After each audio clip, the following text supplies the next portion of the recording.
Hello everyone. तो क्या हाल चाल हैं सभी के? एकदम बढ़िया हो? तो मैं हितेश शर्मा स्वागत करता हूं आपके अपने ब्यूटीफुल से चैनल LHS फिजिक्स पॉइंट में। जैसा कि हमने लास्ट लेक्चर में देखा था कि किस प्रकार से अपने NCERT का एक इम्पोर्टेंट क्वेश्चन हमने किया था, एग्जाम्पल था, बहुत ही शानदार क्वेश्चन था, वो आपको समझ में आ गया होगा। वो जो एग्जाम्पल है वो कई एग्जामों में पूछा जा चुका है और बिल्कुल आता रहता है। ठीक है जी। आज हम पढ़ेंगे मुक्त पतन, फ्री फॉल। बहुत ही इंपॉर्टेंट टॉपिक है। ये इंपॉर्टेंट क्यों है? क्योंकि इससे IIT JEE नीट या डिफेंस में हर बार क्वेश्चन पूछा जाता है। लगभग कम से कम 2-3 क्वेश्चन इससे आते हैं। क्यों आते हैं? क्योंकि ये एक ऐसा टॉपिक है कि आप जब इसको पढ़ेंगे तो ये एक तरह से दैनिक जीवन से, रियल लाइफ से जुड़ा हुआ टॉपिक है। मैं बिल्कुल आपको बताऊंगा कि किस प्रकार से रियल लाइफ से जुड़ा हुआ टॉपिक है ये। ठीक है। और यह एक कॉन्सेप्चुअल टॉपिक है। जैसे ही आपको समझ में आएगा तो आपका फिजिक्स में एक और बढ़िया कॉन्सेप्ट क्लियर होगा, एक और बढ़िया टॉपिक क्या होगा जी? पूरा होगा। समझ में आया? तो आज के लेक्चर में हम पढ़ेंगे मुक्त पतन। तो वीडियो को लास्ट तक देखेंगे सभी, और कॉपी पेन निकाल लीजिए, इंटरेस्टिंग वीडियो होने वाला है। नोट्स बनाने स्टार्ट करते हैं। तो शुरू करते हैं हम आज का लेक्चर, मुक्त पतन। हेडिंग डालिए, सभी हेडिंग डालेंगे मुक्त पतन। सबसे पहले मैं आपको इस टॉपिक की फील देता हूं कि मुक्त पतन है क्या, वास्तव में ये है क्या। ठीक है। और ज्यादा बेटर होगा हम इसके शब्द से समझेंगे इसको। ठीक है। आपके पास, सभी के पास, आप क्रिकेट खेलते होंगे। मुक्त पतन का मैं समझा रहा हूं, फिर हम डेफिनेशन देखेंगे, इसके केस देखेंगे क्या क्या है। आप सभी क्रिकेट खेलते होंगे, फुटबॉल खेलते होंगे। ठीक है। जब आप, मान लीजिए मेरे पास एक मार्कर है, मैं इससे आपको समझाता हूं। मेरे हाथ में ये मार्कर है। जब तक मेरे हाथ में ये मार्कर है तब तक ये मेरे कंट्रोल में है। ये देखिए मेरे कंट्रोल में है ये। यदि मैं इस मार्कर के नीचे जो मेरा हाथ है उसको हटा लेता हूं तो वो नीचे गिरेगा, मतलब मेरे कंट्रोल में नहीं है। मैं इसको ऊपर की ओर फेंकता हूं तो जितनी देर ये ऊपर गया तो मेरे कंट्रोल में था क्या? ये नहीं था। मतलब आप कहेंगे कि मैं आपसे पूछूं कि मेरे कंट्रोल में ये मार्कर कब है, तब आप बोलेंगे कि जब आपके हाथ में है तब यह मार्कर आपके कंट्रोल में है। ठीक है। जैसे ही मैं इसको ऊपर की ओर उछालता हूं तो ये मेरे कंट्रोल में नहीं है, तो फिर किसके कंट्रोल में है? ये नीचे क्यों आ रहा है? जैसे ही मैं इसको ऊपर उछालता हूं और ये ऊपर जाता है और फिर वापस नीचे आता है तो ये पृथ्वी के कंट्रोल में आ जाता है। और पृथ्वी के पास एक ब्रह्मास्त्र है, उसका नाम है गुरुत्वाकर्षण बल। जैसे ही इसका कंट्रोल मेरे हाथ से छूटा, ये ऊपर की ओर गया, फिर वापस नीचे आया, तो ये पृथ्वी के अधीन हो गया। मतलब पृथ्वी इस पर हावी हो गई, इस पर पृथ्वी का कंट्रोल हो गया। और किसका कंट्रोल हुआ? गुरुत्वाकर्षण बल का, जो कि हमेशा पृथ्वी के केंद्र की ओर लगता है, नीचे की ओर लगता है। इसलिए जब आप क्रिकेट बॉल फेंकते हैं या क्रिकेट बॉल को उछालते हैं, ठीक है, तो वो नीचे आई। जब आपके हाथ में थी वो, तब आपके कंट्रोल में थी। जैसे ही आपने उसको ऊपर की ओर फेंका तो वो आपके कंट्रोल में नहीं थी ना। यदि आपके कंट्रोल में होती तो वो तो ऊपर ही जाती रहती, क्योंकि आपका टारगेट क्या था? आपका टारगेट था कि इस बॉल को मैं ऊपर फेंक रहा हूं तो ये ऊपर ही रहनी चाहिए, यही था ना। लेकिन वो नीचे क्यों आई? क्योंकि उस जैसे ही आपके हाथ से वो छूटी तो उस पर पृथ्वी का कंट्रोल हो गया। और पृथ्वी के पास एक ब्रह्मास्त्र है, गुरुत्वाकर्षण बल, जो कि हमेशा नीचे की ओर लगता है। मतलब कि जैसे ही कोई भी पिंड, मान लीजिए, जैसे ही उसका कंट्रोल आपसे हटता है तो वो पृथ्वी के अधीन आ जाती है। और पृथ्वी के अधीन जो गति होती है, पृथ्वी के गुरुत्वीय बल के अधीन जो गति होती है, वो होती है मुक्त पतन में गति। अब आपको समझ में आ गया होगा। एक बार और बता रहा हूं, जैसे ही कंट्रोल आपसे हटा, किसका कंट्रोल आया? अर्थ का कंट्रोल आया। और अर्थ का कंट्रोल में जो गति हो रही है वो मुक्त पतन में है। समझ में आ गया? डेफिनेशन देखते हैं। बिल्कुल फील आ गई टॉपिक के प्रति। चलिए डेफिनेशन देखिए। जब कोई पिंड, मैं जो बोल रहा हूं ना वही डेफिनेशन है इसकी। जब कोई पिंड केवल और केवल, जब कोई पिंड केवल और केवल पृथ्वी के गुरुत्वीय बल, जो कि पृथ्वी का ब्रह्मास्त्र है, पृथ्वी के गुरुत्वीय बल, जब कोई पिंड केवल और केवल पृथ्वी के गुरुत्वीय बल के अधीन गति करे, के अधीन गति करे तो पिंड मुक्त पतन में होता है। तो पिंड मुक्त पतन में, तो पिंड मुक्त पतन में होता है। तो पिंड मुक्त पतन में होता है। मैंने यही तो बोला, जब कोई पिंड केवल और केवल, जैसे ही मेरे हाथ से कंट्रोल हटा तो पृथ्वी आ गई और पृथ्वी का गुरुत्वीय बल लगा, और उसके बाद मोशन हो रहा है ना, वो पृथ्वी के अधीन ही तो हो रहा है। किसके अधीन? गुरुत्वीय बल के अधीन। तो वह गति ही क्या कहलाती है हमारे पास? मुक्त पतन गति कहलाती है, या मुक्त पतन में क्या होता है? वो पिंड होता है। समझ में आया? जब कोई पिंड केवल और केवल पृथ्वी के गुरुत्वीय बल के अधीन गति करे तो पिंड मुक्त पतन में होता है। डायग्राम से और बढ़िया तरीके से समझ में आएगा।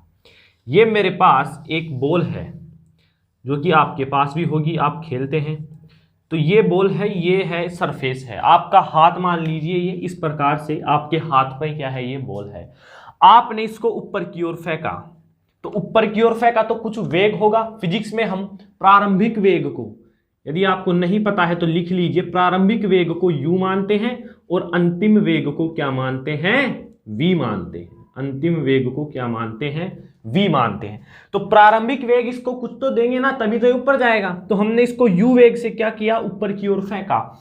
जैसे ही ये बॉल यहां से हटी और यहां पर तो जाएगी, एक स्थिति इसकी यहां भी होगी, ये बॉल यहां गई, तो अब क्या हमारा हाथ इस बॉल के नीचे है? नहीं है ना। मतलब जब ये हमारे हाथ में थी तब हमारे पास इसका कंट्रोल था। जैसे इसको यू वेग से ऊपर फेंका तो ये ऊपर जाती हुई, यही हमारा इसको कंट्रोल छूट गया, और ये ऊपर जाती हुई एक समय यहां आएगा कि ये अपनी अधिकतम ऊंचाई h तय करेगी और फिर वापस यहां पर आ जाएगी, वापस यहां आ जाएगी। अब देखिए फिर से हाथ में आ गई है, ये गेंद यहां से गई और यहां पर हमारा इसका संपर्क छूट चुका है, हमारा कंट्रोल इस पर नहीं है। फिर क्या जी? फिर ये है, फिर ये यहां से लेकर इतनी दूरी जब इसने तय की, ये वाली, तो फिर इसका इतनी दूरी में इस पर किसका कंट्रोल था? पृथ्वी का। तो ये जो गति है वो मुक्त पतन में हुई है, इसे कहते हैं मुक्त पतन। और पृथ्वी का गुरुत्वीय बल के अधीन ये क्या थी? गति थी, इसे कहते हैं मुक्त पतन। समझ में आ गया?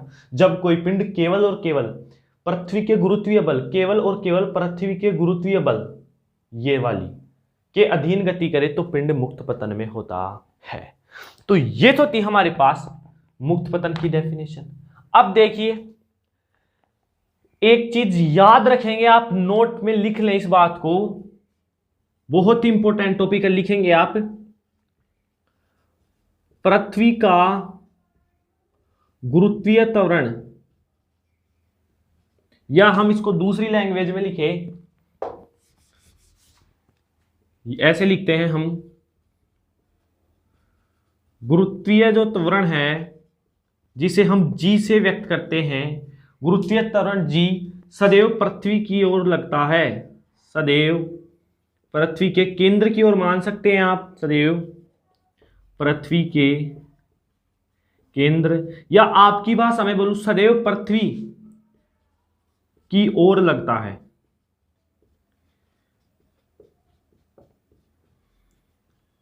गुरुत्वीय त्वरण जी सदैव पृथ्वी के केंद्र या पृथ्वी के केंद्र या की ओर लगता है। पृथ्वी के केंद्र, इसको मैं कोमे में लगा देता हूं, सॉरी कोष्टक में लगा देता हूं। गुरुत्वीय त्वरण सदैव पृथ्वी की ओर लगता है या सदैव पृथ्वी के केंद्र की ओर लगता है। मतलब कि गुरुत्वीय त्वरण की कोई भी पिंड हम ऊपर फेंके नीचे फेंके, गुरुत्वीय त्वरण हमेशा नीचे की ओर लगेगा जी। ये है जी की डायरेक्शन। समझ में आ गया? अब मैं आपको क्यों बता रहा हूं, देखिए, ये तो आपको समझ में आया डेफिनेशन, और ये भी समझ में आ गया। अब देखिए दोबारा से डायग्राम बनाकर मैं आपको समझाता हूं कि मैं समझाना क्या चाह रहा हूं।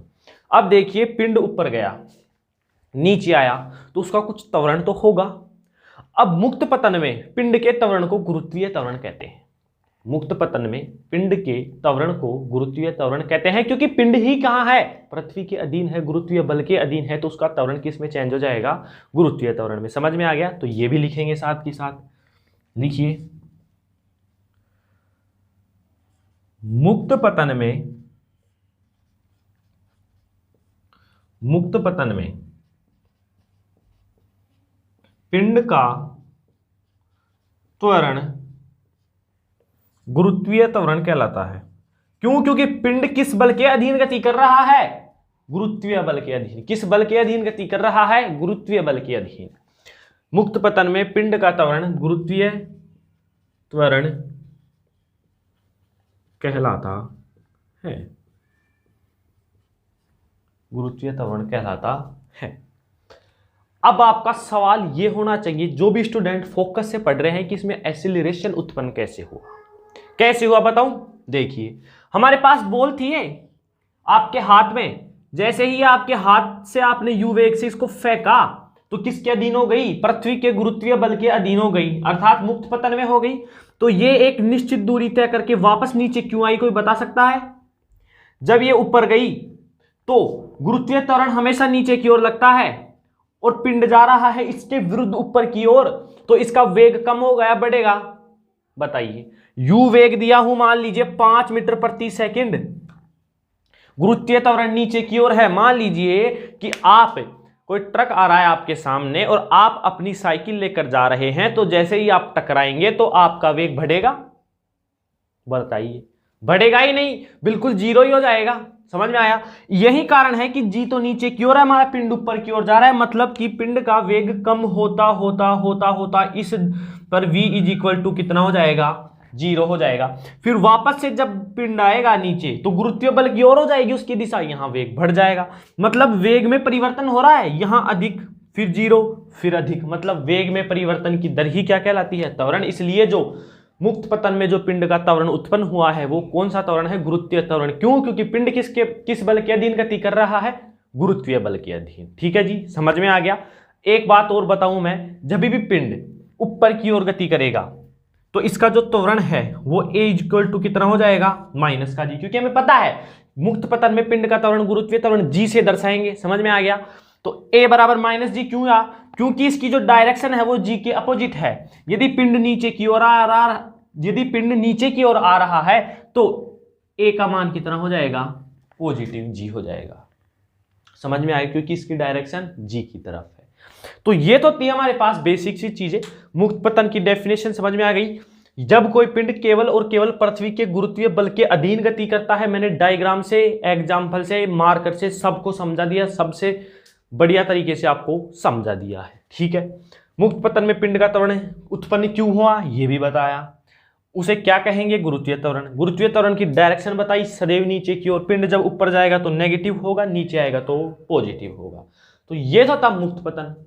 अब हम इसमें दो केस पढ़ेंगे। कौन कौन से? जब पिंड ऊपर की ओर जा रहा है तो गति के समीकरण क्या होंगे, जब पिंड नीचे की ओर आ रहा है तो गति के समीकरण क्या होंगे। अब गति के समीकरण आपको याद होंगे, उम्मीद करता हूं आपको याद होंगे। जिन भी बच्चों को याद नहीं है ना गति के समीकरण, उनसे बड़ा महामूर्ख भी कोई नहीं है, क्योंकि इसके बिना आप फिजिक्स से पढ़ ही नहीं सकते। समझ में आ गया? चलिए, तो यहां तक आप नोट करिए। कर लिया नोट? अब हम इसको क्या कर देते हैं? रफ कर देते हैं। ये जो मैं बता रहा हूं कि गुरुत्वीय त्वरण सदैव पृथ्वी की ओर है, ये बहुत इंपॉर्टेंट टॉपिक है ये। अब इसमें हम दो केस बनाएंगे। देखिए केस कौन कौन से बनते हैं। सबसे पहला केस इधर लिख देते हैं हम, केस फर्स्ट, और यहां लिख देते हैं हम केस सेकंड। ठीक है, अब केस फर्स्ट में क्या होगा, केस सेकंड में क्या होगा? देखिए, केस फर्स्ट में क्या होगा।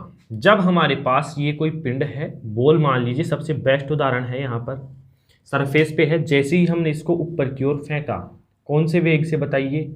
u वेग से ऊपर की ओर फेंका, तो ये एक अधिकतम दूरी तय करेगा और फिर वापस से कहाँ आएगा? अपनी निश्चित दूरी यहाँ पर आ जाएगा। इसको मैं a नाम दे देता हूँ। ये अधिकतम ऊंचाई h है इसकी, जो इसने तय की है। ये बिंदु b है, ये बिंदु c है। केस नंबर फर्स्ट क्या है? जब पिंड को, यह कॉन्सेप्ट है जिसको मैंने केस के अनुसार से आपको समझाया है। जब पिंड को ऊर्ध्वाधर, जब पिंड को ऊर्ध्वाधर ऊपर की ओर फेंका जाता है, ऊपर की ओर फेंका जाता है, तो गति के समीकरण होंगे, तो गति के समीकरण होंगे। अब गति के समीकरण में लिख ही देता हूं आपके लिए। पहला तो कौन सा था, v is equal to u plus का at, s is equal to u t plus का हाफ ए टी स्क्वायर। तीसरा था v square is equal to u square plus का 2as। ये था हमारे पास गति के समीकरण। पहला केस केवल हम a से b की यात्रा में अध्ययन करेंगे, a टू b से c हम केस 2 में चलेंगे। अब देखिए, जब कोई पिंड ऊर्ध्वाधर ऊपर की ओर जाता है तो हमें केवल यह बताना है कि गति के समीकरण क्या होंगे। अब इसमें आ रहा है पहला कॉन्सेप्ट जो आपको हमेशा याद रखना है जब तक आप फिजिक्स पढ़ेंगे, ठीक है। क्या है, देखिए, अब आपको मजा आने वाला है। जैसे ही आपने बॉल को ऊपर फेंका, किस वेग से फेंका, u वेग से। चलिए, ऊपर फेंका तो आप मेरे को बताएंगे जो पृथ्वी का गुरुत्वीय त्वरण है उसकी डायरेक्शन किधर होती है, हमेशा नीचे की ओर होती है। इसमें तो कोई दिक्कत नहीं है, मैंने आपको बता दिया। अब ये तो देखो याद ही रखना पड़ेगा कि इसकी डायरेक्शन नीचे की ओर ही क्यों होती है, ये याद रखना पड़ेगा कि गुरुत्वीय त्वरण की दिशा नीचे की ओर है, ठीक है। अब आप मेरे को ये भी बताएंगे कि जैसे ही ये सरफेस से ऊपर गई तो यह किसके अधीन हो गई, पृथ्वी के अधीन हो गई, मतलब गुरुत्वीय बल के अधीन हो गई, अर्थात इसका त्वरण क्या हो गया, गुरुत्वीय त्वरण, ठीक है। अब ये जो वेग है इसका, ये कहां है, ऊपर की ओर है। अब आप मेरे को बताएंगे ये अपोजिट डायरेक्शन है, ये ऊपर की ओर जा रहा है, गुरुत्वीय त्वरण नीचे की ओर आ रहा है, तो इसका वेग घटेगा या नहीं घटेगा, वेग तो घटेगा। और एक स्थिति ऐसी आ जाएगी इस बिंदु पर कि जहां v इज इक्वल टू 0 हो जाएगा, मतलब हमारा एक्सीलरेशन -g है। कोई दिक्कत है इसके अंदर, हमने पिंड को ऊपर की ओर फेंका है तो जैसे ही हमारी संपर्क से हटी गुरुत्वीय बल के अधीन, मतलब उसका त्वरण a बराबर g हो गया, ये तो पता चल गया आपको। अब वो माइनस का हुआ प्लस का हुआ, ये हम डायरेक्शन से पता करेंगे, क्यों, क्योंकि गुरुत्वीय त्वरण नीचे की ओर है, पिंड ऊपर की ओर जा रहा है, अपोजिट डायरेक्शन है, यानी a is equal to -g। तो बस अब हम करेंगे क्या, गति के समीकरण क्या हो जाएंगे, देखिए, v is equal to u plus का a की जगह मैं क्या पुट करूंगा, -g। अब तो समझ में आ गया क्यों पुट किया है, और ये gt है ना, यानी v इज इक्वल टू हो गया u माइनस का gt, पहला समीकरण। दूसरा क्या हो गया, s is equal to u t, अब a की जगह -g रखूंगा तो माइनस प्लस माइनस हो जाएगा, 1/2 g टी स्क्वायर। ये हो गया हमारे पास दूसरा समीकरण। और तीसरा समीकरण हो गया हमारे पास v square is equal to u square minus का 2gs। यहां पर जब मैं g रखूंगा माइनस का तो माइनस प्लस माइनस हो जाएगा, ये हो जाएगा मेरे पास 2gs। ये आपको समझ में आ गया, बताइए कोई दिक्कत है। कॉन्सेप्ट मतलब मैंने लिखवाना क्या चाह रहा हूं आपसे, मैं लिखवाना चाह रहा हूं जब भी हम किसी पिंड को ऊर्ध्वाधर ऊपर की ओर फेंकते हैं तो उसका जो त्वरण है वो -g में परिवर्तित हो जाता है। रटने वाली बात बिल्कुल नहीं है, फोकस करेंगे बोर्ड पर। पिंड ऊपर की ओर फेंक रहे हैं, विपरीत दिशा गुरुत्वीय त्वरण की ओर है, पिंड पर गुरुत्वीय बल लग रहा है, इसलिए पिंड का त्वरण गुरुत्वीय त्वरण कहलाएगा, मैंने पहले बता दिया है। अब वो a बराबर g कहलाएगा, -g। ये डायरेक्शन पे निर्भर करता है, हम ऊपर की ओर जा रहे हैं, पिंड नीचे की ओर है, तो a बराबर -g समीकरण में रखिए तो हमारे पास समीकरण क्या हो गए, चेंज हो गए। समझ में आ गया। अब हम इससे कह सकते हैं कि इस स्थिति में पिंड का वेग कम होगा, मैंने बता दिया v इज इक्वल टू 0। आगे काम आएगा ये, तो आप ये भी लिख सकते हैं, मेरे साथ लिखेंगे, लिखिए कि इस स्थिति में जब कोई भी पिंड ऊर्ध्वाधर ऊपर की ओर फेंका जाता है तो पिंड का वेग लगातार कम होता है। जब किसी पिंड को ऊर्ध्वाधर ऊपर की ओर फेंका जाता है तो पिंड के वेग में लगातार कमी होती है। ठीक है जी, बिल्कुल समझ में आ गया, कोई दिक्कत नहीं होनी चाहिए। मैं आपको बिल्कुल आसान तरीके से समझा दिया हूं। लास्ट बार देखेंगे, पिंड ऊपर की ओर जा रहा है, गुरुत्वीय त्वरण नीचे की ओर, अपोजिट डायरेक्शन है, a is equal to -g रख दिया है, गति के समीकरण चेंज हो चुके हैं। अब देखते हैं हम केस 2। केस 2 में क्या है हमारे पास, वही क्या है, एक पिंड है, कहां पर है, ये सरफेस पर है। अब मैं इसको u वेग से कहां फेंक रहा हूं, ऊपर की ओर फेंक रहा हूं। जैसे ही मैं इसको u वेग से ऊपर की ओर फेंका तो ये कहां आएगा, मेरे पास वापस नीचे आएगा। क्यों, क्योंकि एक स्थिति इसकी ऐसी भी आएगी जहां पर इसका वेग कितना हो जाएगा, 0 हो जाएगा। ये तो है ए, ये है हमारे पास बी और ये है हमारे पास सी। ए से लेकर बी की यात्रा हमने कर ली है, निष्कर्ष आपके सामने है। अब मैंने पिंड को यहां फेंका तो जी कहां है हमेशा, ये तो कोई दिक्कत ही नहीं है, नीचे की ओर है। ए से बी तक तो क्या था, ए इज इक्वल टू माइनस जी। यहां पर अधिकतम ऊंचाई तय करने के बाद वी इज इक्वल टू 0 हो गया। अब देखिए, अब ये यहां से वापस कहां आएगा, नीचे की ओर आएगा। मतलब कि जो पिंड है किसकी डायरेक्शन में हो जाएगा, गुरुत्वीय डायरेक्शन में हो जाएगा, गुरुत्वीय त्वरण की डायरेक्शन में हो जाएगा। और इसका जो ए है वो पॉजिटिव जी की बराबर हो जाएगा। क्यों? क्योंकि पिंड की दिशा भी नीचे की ओर है, गुरुत्वीय त्वरण भी नीचे की ओर है। ए इज इक्वल टू जी। इस स्थिति में लिख देंगे हम गति के समीकरण एज इट इज हो जाएंगे। V is equal to u plus का ए की जगह प्लस जी टी लिख देंगे। S is equal to u t plus का हाफ ए की जगह जी टी स्क्वायर, और तीसरा हो जाएगा v square is equal to u square plus का 2GS। ये हो जाएंगे हमारे पास गति के समीकरण। अब हम इस स्थिति में लिख सकते हैं कि पिंड का वेग निरंतर बढ़ता है, पिंड का वेग निरंतर बढ़ता है। ये दो पॉइंट है जिनको मैंने केस के अनुसार बताया है, डायग्राम से बताया है। पहला पॉइंट क्या है, जब भी किसी पिंड को ऊर्ध्वाधर ऊपर की ओर फेंकते हैं तो उसका एक्सीलरेशन माइनस जी के बराबर हो जाता है, ए माइनस जी।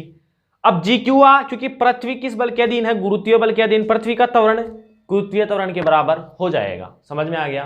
तो ये तो रही इसकी बात। दूसरा क्या था कि पिंड को नीचे की ओर फेंकेंगे, मतलब नीचे की ओर आएगा वो, तब उसका जो वेग है वो निरंतर बढ़ेगा और उसका जो एक्सीलरेशन है जी के बराबर हो जाएगा। तो ये थे दो केस जिनको आप नोट करें, आपको समझ में आ गया होगा। इनको दोनों के याद रखना है, अभी हम और आगे पढ़ेंगे तो ये काम आने वाले हैं। ठीक है, यहां तक आप नोट करें। ठीक है, कर लिया नोट? चलिए अब मैं इसको रफ कर देता हूं। अब देखिए, मैं समझ सकता हूं कि आपके लिए फिजिक्स थोड़ी नई नई है तो आपको थोड़ा समझने में प्रॉब्लम होगा। ठीक है, लेकिन मैं आपको बता रहा हूं कि देखिए, आप बार बार प्रैक्टिस करेंगे ना तो आपको समझ में आएगा। दुनिया में ऐसी कोई सी भी चीज नहीं है जिसको प्रैक्टिस करने से हासिल नहीं किया जा सकता। हीरा होता है ना, हीरा, डायमंड, जिसको आप जितना तरासेंगे ना उसको उतना ही वो चमकेगा। तो जितना हम अपने आप को घिसेंगे तो हम उतने ही चमकेंगे। इसका मतलब है प्रैक्टिस आप जितनी करेंगे ना, आपको बिल्कुल इजी कॉन्सेप्ट है ये। नहीं आ रहा समझ में, कोई दिक्कत नहीं। क्रिकेट खेलते हो, बॉल हाथ में लीजिए, केस 1 लगाइए, ऊपर की ओर फेंका तो ये नीचे क्यों आया, पहले तो ये खुद से सवाल होना चाहिए। क्यों? क्योंकि जैसे ही हमारे हाथ से कंट्रोल हटा, गुरुत्वीय बल और गुरुत्वीय त्वरण विपरीत दिशा में है, वेग कम होगा, इसलिए वेग 0 हुआ, निश्चित ऊंचाई तक वापस नीचे आ पड़ा। इस प्रकार से आप खुद से भी आप कर सकते हैं, समझ में आ जाएगा, कोई परेशानी वाली बात नहीं है। अब हम देखिए, मैं इन दोनों केसों की एक लाइन लिखा देता हूं आपको, इंपॉर्टेंट लाइन। सबसे पहला देखिए, जब कोई पिंड ऊर्ध्वाधर ऊपर की ओर फेंका जाता है, ऊर्ध्वाधर ऊपर की ओर जाता है,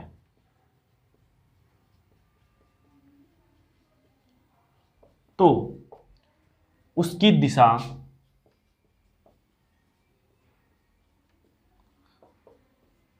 गुरुत्वीय त्वरण की, उसकी दिशा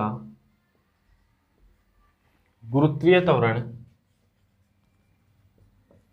जी के विपरीत होने के कारण, जी के विपरीत होने के कारण पिंड का वेग लगातार कम होता है। पिंड का वेग लगातार कम होता है और अधिकतम ऊंचाई h, मान लीजिए आपका जो पिंड है अधिकतम ऊंचाई h तक गया, अधिकतम ऊंचाई h पर पिंड का वेग, जो कि अंतिम वेग होगा, उसे हम v से दर्शाते हैं, 0 होता है। समझ में आ गया? मतलब मैं किसी भी पिंड या बॉल को ऊपर फेंकूं तो वो एक निश्चित दूरी तय करेगा जिसको हम कैपिटल एच मान रहे हैं। उस बिंदु पर पिंड का वेग 0 होगा। क्यों? क्योंकि गुरुत्वीय जो त्वरण है उसकी दिशा विपरीत है और पिंड का जो वेग है उसकी दिशा भी विपरीत है, दोनों की दिशा विपरीत है, इसलिए पिंड का वेग लगातार कम होता होता एक निश्चित ऊंचाई पर एच पर जाते जाते उसका वेग क्या हो जाएगा? 0 हो जाएगा। पहला इंपॉर्टेंट पॉइंट तो ये है, नोट कर लीजिए। कर लिया? अब देखिए, जब कोई पिंड ऊर्ध्वाधर ऊपर की ओर फेंका जाता है, यहां पर आप पिंड भी लिखेंगे, देखिए थोड़ी गलती हो जाती है। जब कोई पिंड ऊर्ध्वाधर ऊपर की ओर जाता है, अब ये देखिए, अब हम केस नंबर सेकंड ले रहे हैं। जब कोई पिंड ऊर्ध्वाधर नीचे की ओर आता है, पहले वाला नोट कर लिया, जब कोई पिंड ऊर्ध्वाधर नीचे की ओर आता है तो उसकी दिशा गुरुत्वीय त्वरण g के समान होने के कारण पिंड का वेग लगातार, या हम लिख सकते हैं पिंड के वेग में वृद्धि होती है। और हम इस अंतिम लाइन को मिटा देंगे। ठीक है जी। तो ये थे हमारे पास दो इंपॉर्टेंट पॉइंट जो कि आपको पता चल गया है। केस 1 केस 2 से मैंने आपको समझा दिया है कि जब कोई पिंड ऊर्ध्वाधर ऊपर की ओर फेंकेंगे तो गुरुत्वीय त्वरण की दिशा विपरीत होगी, इसके कारण पिंड का वेग लगातार कम होगा एच ऊंचाई पर जाकर, और जब वह नीचे की ओर आएगा तो उसकी जो दिशा है, डायरेक्शन है, वो गुरुत्वीय त्वरण की ओर ही होगी, उसका वेग लगातार बढ़ता हुआ जाएगा। तो ये आप नोट कर लीजिए, फिर हम आगे चलते हैं। कर लिया नोट? चलिए अब देखिए, अब आ रहे हैं कुछ विभिन्न फॉर्मूले, बहुत शानदार शानदार फॉर्मूले आ रहे हैं जिनसे आप न्यूमेरिकल सोल्व करेंगे, जो कि एग्जाम में पूछे जाते हैं। देखिए कैसे निकालेंगे फॉर्मूले। सबसे पहले है हमारे पास, ये कोई पिंड है, सतह पर है। जब मैं इसको ऊपर की ओर फेंकता हूं, कितने वेग से? u वेग से, तो ये एक निश्चित दूरी तय करता है, यहां से ये वापस आ जाता है मेरे पास, ये सरफेस पर ही आ चुका। ये बिंदु A, ये निश्चित ऊंचाई तक गया, ये बिंदु हो गया मेरे पास B, और ये बिंदु हो गया मेरे पास C। ठीक है जी, कोई दिक्कत? चलिए दोबारा बनाते हैं डायग्राम को थोड़ा सही से। देखिए यहां पर मेरे पास कोई, ये क्या है? पिंड है ये। ठीक है, कहाँ है? सरफेस पर। मैं इसको ऊपर की ओर फेंक रहा हूं तो ये एक निश्चित ऊंचाई तक जाएगा और फिर ये क्या आ जाएगा? वापस आ जाएगा, यहां पर आ गया। कितने वेग से फेंका मैं इसको? u वेग से। यहां पर एक निश्चित ऊंचाई थी जिसको मैं कैपिटल H मान रहा हूं, या आप स्मॉल h मान लीजिए इसको। ठीक है, ये निश्चित ऊंचाई है, u वेग से गया है। g की डायरेक्शन जो भी हमने पढ़ रखे हैं ना, हम जो भी कॉन्सेप्ट हम पढ़ रखे हैं, ठीक है, g की डायरेक्शन क्या है? अपोजिट है। जो भी हम पढ़ रखे हैं वो सब कॉन्सेप्ट लगा देते हैं यहाँ पर। जब कोई पिंड ऊर्ध्वाधर ऊपर की ओर जाता है तो उसका वेग लगातार कम होगा और h ऊंचाई पर जाते जाते उसका वेग क्या हो जाएगा? 0 हो जाएगा। क्यों? क्योंकि g अपोजिट है, अभी अभी पढ़ा है। तो ये तो बिंदु A मान लीजिए, ये बिंदु B मान लीजिए, और ये बिंदु C मान लीजिए। और जब पिंड नीचे की ओर आता है तो गुरुत्वीय त्वरण की दिशा होने के कारण उसका वेग बढ़ता है। पिछला कॉन्सेप्ट है, अलग से मैं नहीं लाया हूं। तो सबसे पहला फॉर्मूला हम डेराइव करने जा रहे हैं वो है कि अधिकतम ऊंचाई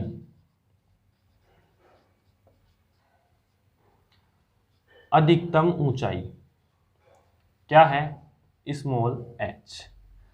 पिंड के द्वारा तय की गई अधिकतम ऊंचाई, वो हमें क्या करनी है? यहां पर ज्ञात करनी है। पिंड को हमने फेंका, अधिकतम ऊंचाई h तक गया, v 0 हो गया। मैंने बता दिया लास्ट कॉन्सेप्ट, क्योंकि g नीचे की ओर है। फिर ये वापस आएगा तो इसका वेग बढ़ेगा क्योंकि g की साइड ही है ये। तो ये जो कितनी ऊपर गया है वो हमें निकालना है। सबसे पहला फॉर्मूला है h का, वो हमें फाइंड करना है, h निकालनी है। तो हम सबसे पहले ये जो हमारे पास पैमाना दिया हुआ है ना, वो लिखते हैं। हमारे पास प्रारंभिक वेग कितना है जो यहां से हम पा रहे हैं वो देखते हैं। u हमारे पास प्रारंभिक वेग है, ठीक है। अंतिम वेग v कितना है? 0 है। मैं बात कर रहा हूं ए से बी तक की, क्योंकि अधिकतम ऊंचाई तो यही है। अधिकतम ऊंचाई तो हमारे पास ए से, जब पिंड ए बिंदु से फेंका तो कहा गया बी बिंदु पर गया, और बी बिंदु, ए और बी बिंदु की ही अधिकतम ऊंचाई है h, वो हमें ज्ञात करनी है। तो अधिकतम बिंदु पर वेग 0 हो जाता है, मैंने बता रखा है, ठीक है। और इसका जो एक्सीलरेशन है त्वरण, वो बताइए प्लस का g होगा या माइनस का g? वो क्या होगा? माइनस का g, क्योंकि पिंड जा रहा है ऊपर की ओर, g की डायरेक्शन है नीचे की ओर, तो a is equal to minus का g। हमें निकालना है क्या? h निकालना है। अब देखिए पहला समीकरण की यदि मैं बात करता हूं तो मेरे पास आता है v is equal to u plus a t. H है क्या इसमें? नहीं है, मतलब नहीं लगेगा। दूसरा s is equal to u t plus half a t square, इसमें भी नहीं लगेगा। लेकिन तीसरा है v square is equal to u square plus का 2as। हम लिखते हैं गति के इस प्रकार से, देखो आपने पैमाना लिख लिया, आपको पता भी चल गया 2 समीकरण नहीं लगेंगे, तीसरा लगेगा गति के तृतीय समीकरण से। गति के तृतीय समीकरण से क्या है गति का तृतीय समीकरण? v square is equal to u square plus का 2as। मान रख दीजिए v का मान तो कितना है? 0 है, क्योंकि बता दिया, कोई रटने वाली बात नहीं है, मैंने समझाया ना कि क्यों है 0, तो लिख दीजिए 0। u का तो u ही है, u स्क्वायर प्लस 2a की जगह माइनस g, और s की जगह मैं लिख देता हूं h, ठीक है।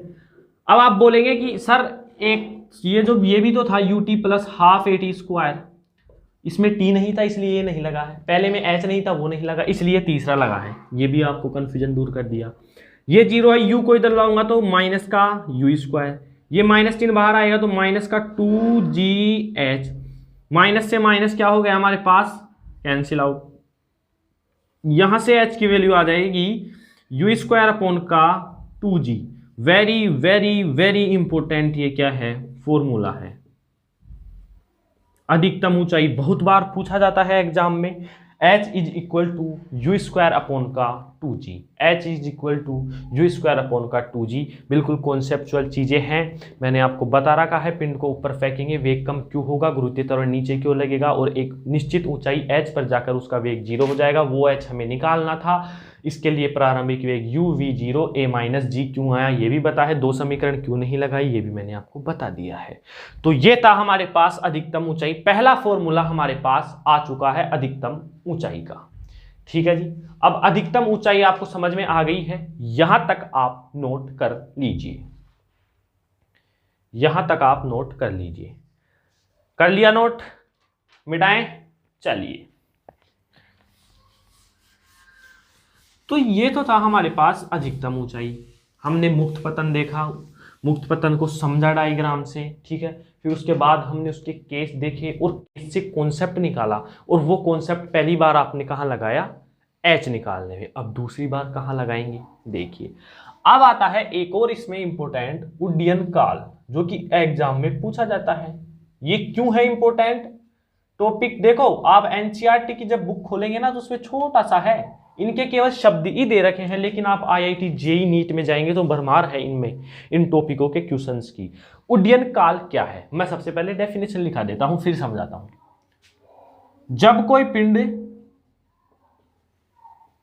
या हम लिख सकते हैं वह समय, हम लिख सकते हैं वह समय जिसमें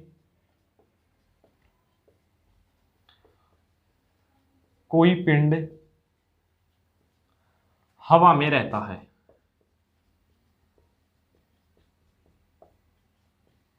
यह तो है एक बिल्कुल बेसिक सी लैंग्वेज की डेफिनेशन कि वह समय जिसमें कोई पिंड हवा में रहता है, या वह समय जिसमें कोई पिंड कितनी देर हवा में रहता है। कोई पिंड यहां से दूसरी बनाए, जब वह समय जिसमें कोई पिंड हवा में रहता है, या लगाकर आप लिख सकते हैं वह समय जिसमें कोई पिंड कितनी देर हवा में रहता है।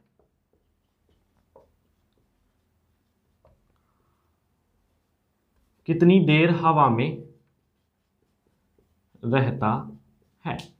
तो ये तो था हमारे पास उड्डयन काल की डेफिनेशन। कैसे? ये पिंड यहां से गया ऊपर, तो यहां पर जाते जाते हमारा क्या छूट गया? इससे साथ छूट गया, नाता छूट गया, जुदाई हो गई हमारी, ठीक है। तो जैसे ही ये हमारे से अलग हुआ तो यहां से गया गया गया गया, फिर वापस आया और यहां तक, मतलब कि यहां तक ये हवा में रहा। तो ये जो हवा में रहा कितनी देर रहा, वह समय क्या कहलाता है, उड्डयन काल कहलाता है। तो अब हम इसका उड्डयन काल भी निकालते हैं। उड्डयन काल ए से सी तक ही निकलेगा, क्योंकि यहां से गया है फिर वापस यहां आया है। तो ये जो एयर है जिसमें ये पिंड रहा है वो कितनी समय में रहा है वो देखना है। तो कैसे निकालेंगे हम, पहले हम लास्ट एच निकाला था वैसे ही पैमाना लिखते हैं इसका। यू तो क्या है, इसका प्रारंभिक वेग है। बात कहां की हो रही है, ए टू सी की ओर। यू क्या है, प्रारंभिक वेग है। अब आप मेरे को बताएंगे इसमें जो विस्थापन है जिसको हम एस से व्यक्त करते हैं गति के समीकरणों में, वो कितना है, 0 है। देखिए ए कैसे गया और वापस उसी पोजीशन पर आ गया, बस हमने पॉइंट लग दिया है। मेरे हाथ से मार कर गया, ए बिंदु से बी बिंदु पर जाके आया, इस प्रकार से बी बिंदु पर जाया और फिर वापस नीचे आ गया मेरे पास। विस्थापन इसने कितना तय किया, 0। तो ये तो हो गया यू प्रारंभिक वेग। विस्थापन क्या है हमारे पास, 0 है।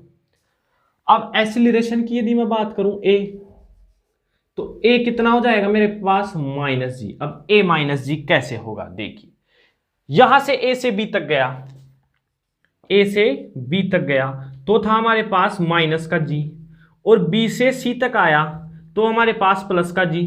तो माइनस प्लस क्या होता है, माइनस, इसलिए हमने रिजल्ट में a = माइनस का g लिखा है। अब देखिए हमारे पास गति का कौन सा समीकरण लगेगा। पहला समीकरण है हमारे पास v = u प्लस का at। यहां पर हमारे पास ve नहीं है तो ना तो पहला लगेगा ना तीसरा, क्योंकि तीसरा क्या है, v² = u² प्लस का 2as। दोनों में v नहीं है तो v तो लगने वाला ही नहीं है, v तो लगने वाला ही नहीं है, मतलब ना तो पहला लगेगा ना तीसरा। तो दूसरा देख लेते हैं लगता है नहीं। अतः गति के द्वितीय समीकरण से, गति के द्वितीय समीकरण से, देखिए गति का द्वितीय समीकरण क्या है, s = ut प्लस का हाफ at²। मान रखते चलिए s का मान 0 है, u का मान u है। अब ये जो t है वो उड्डयन काल है, कैपिटल T मान लिया मैं इसको, ठीक है। ये क्या है, कैपिटल T है, उड्डयन काल है। g बराबर है हमारे पास ut प्लस का हाफ 1/2। a कितना है हमारे पास, माइनस का g, और t² है ये रहा। ut जब इधर आएगा तो माइनस का ut बराबर ये माइनस प्लस माइनस का हाफ g t²। एक t से एक t कैंसिल, माइनस से माइनस कैंसिल। यहां आ जाएगा मेरे पास, इधर तो क्या बच गया u, इधर बच गया 1/2 gt। अब ये 2 इधर जाएगा, g इसके नीचे जाएगा तो उड्डयन काल आ जाएगा हमारे पास 2u का g। वेरी वेरी इंपॉर्टेंट एक और फॉर्मूला आ चुका है। यदि आपको उड्डयन काल पूछे थे, t = 2u का g उड्डयन काल है। अधिकतम ऊंचाई पूछे आपको, u² का 2g है। 2 इंपॉर्टेंट फॉर्मूले आपके पास आ चुके हैं, कोई प्रॉब्लम नहीं है। मैंने बिल्कुल आसान तरीके से आपको समझाया है, यहां तक आप नोट करें। कर लिया नोट, चलिए मिटा देते हैं। तो ये हमारे पास अधिकतम ऊंचाई हो गई है, उड्डयन काल हो गया है। मैं जो ये क्वेश्चन पूछे जाते हैं ना वही टॉपिक करा रहा हूं। उड्डयन काल से बहुत क्वेश्चन पूछे जाते हैं, अधिकतम ऊंचाई से बहुत पूछे जाते हैं, और एक आ जाता है 2 नंबरों का कि यहां पर यदि कोई पिंड ए से बी तक गया, ए से बी तक गया तो उसमें कितना समय लगा जाने में, अलग अलग निकालिए। ए से बी तक गया तो उसमें समय, भाई पूछ सकता है कि मान लीजिए आप धरातल पर खड़े हैं, पर्सन ऐसे पूछ सकता है कि आपने बॉल को फेंका, अधिकतम ऊंचाई h सब कुछ दे दे और आपको केवल समय दे पूछे, तो समय पूछेगा तो समय तो आपने, फिर आप खड़े हैं वहां a मानेंगे, अधिकतम ऊंचाई b, तो a से b तक की ऊंचाई, आप कंफ्यूजन हो जाएंगे, मतलब समय कितना लगा उसमें आप कंफ्यूजन हो जाएंगे। आपने तो उड्डयन काल निकाला है a से c तक का, और यदि पर्सन में दे दे कि a से b तक की बात करें तो आपके पास समय क्या होगा। तो हम यहां पर निकालेंगे कि ऊपर जाने में लगा समय, ए से बी तक जाने में लगा समय। तीसरा है हमारे पास, देखो पर्सन उड्डयन काल का आता है, अधिकतम ऊंचाई का आता है, लेकिन मैं ये क्यों करा रहा हूं, यदि आपको पूछ रहे कि ए से बी तक ही केस दे तो आप कंफ्यूजन हो जाएंगे कि टी क्या आएगा। वो क्या आएगा, देखिए यहां पर देखिए प्रारंभिक वेग u है मेरे पास, प्रारंभिक वेग क्या है, u है। अंतिम वेग क्या है, 0 है। क्यों 0 हुआ, समझ में आया, क्योंकि ये अधिकतम ऊंचाई तय कर लिया, जी नीचे की ओर है, ये ऊपर की ओर है, डायरेक्शन 0, तो वेग कम होता होता होता हुआ अधिकतम ऊंचाई पर 0 हो जाएगा। और ए कितना है, माइनस का जी, अपोजिट डायरेक्शन। गति का प्रथम समीकरण लगा दे तो v is equal to u plus का ए टी। कौन सा है गति का प्रथम समीकरण, v का मान 0, यू ऐसे कैसे, ए की जगह माइनस जी रखूंगा तो minus plus minus G T, you इधर आया तो माइनस का यू, ये माइनस का जी टी, ये कैंसिल हो गया और टी का मान हो जाएगा यू अपॉन का जी। तो ये आ गया ए टू बी टाइम, ठीक है। ए से बी तक को जाने में पिंड को कितना समय लगा, T is equal to you upon का जी। समझ में आया। अब ये तो हुई ए से बी तक की बात। क्वेश्चन ऐसे पूछ सकता है। अब क्वेश्चन यदि आपको ऐसे पूछ ले तो कि मान लीजिए आप बिल्डिंग पर खड़े हैं कोई, अब बिल्डिंग तो वही हो गई, बिंदु बी हो गया, तो बिंदु बी से आप सी तक आने में कितना समय लगेगा वो आप निकालिए। तो देखिए ये केस भी बता देता हूं मैं, केस नंबर 4, बी टू सी में आने में लगा समय। ए से बी तक का समझ में आया, कोई दिक्कत नहीं आई, सब जो दिए हुए थे वो लिख लिए। देखा गति के प्रथम समीकरण में लग रहा है टी बी है, उसमें टी आ गया। अब बी से सी, देखो हम हैं मैथ के स्टूडेंट, हम लगाते हैं ट्रिक बढ़िया बढ़िया वाली, और हमारी जो ट्रिक होती है ना 100% क्या होती है, श्योर होती है, कोई इसको चैलेंज नहीं कर सकता है। देखिए अभी हमने पढ़ा कि उड्डयन काल होता है t is equal to 2u upon का g। अब उड्डयन काल क्या था, ए से सी तक का था। उड्डयन काल क्या था, ए से सी तक का था ना, उड्डयन काल क्या था, ए से सी तक का था हमारे पास। अब ए से सी को हम कैसे लिख सकते हैं, ए से सी को हम लिख सकते हैं, ये उड्डयन काल है टी ए से सी तक का, उसको हम कैसे लिख सकते हैं, टी ए से b plus t b c. T a से बी हमारे पास आ चुका है u अपॉन का जी, और टी ए से सी कितना है, 2u अपॉन का जी, ये कितना है u अपॉन का जी, प्लस का टी बी सी मेरे को चाहिए। टी बी सी कितना हो जाएगा, 2u अपॉन का जी माइनस का u अपॉन का जी, ठीक है। तो हमारे पास हो जाएगा T b C is equal to you upon का जी। ये लीजिए आपका चौथा केस भी हल हो चुका है। मतलब कि हम कह सकते हैं कि पिंड ए से बी तक गया तो भी उतना ही समय लेगा जितना बी से सी में ले रहा है। मतलब आपको मैं बोलूं कि मैं किसी गेंद को ऊपर की ओर फेंक रहा हूं, मैं धरातल पर वापस कितने समय में आ गई, 10 सेकंड में आ गई, तो उसको ऊपर जाने में कितना समय लगा, आप बोलेंगे 5 सेकंड, क्योंकि दोनों का समय क्या है, बराबर है। तो ये था हमारे पास आज का लेक्चर, बहुत ही इंपॉर्टेंट लेक्चर था जिसपे हमने मुक्त पतन पढ़ा, डेफिनेशन देखी शानदार तरीके से, with example, with derivation, with diagram.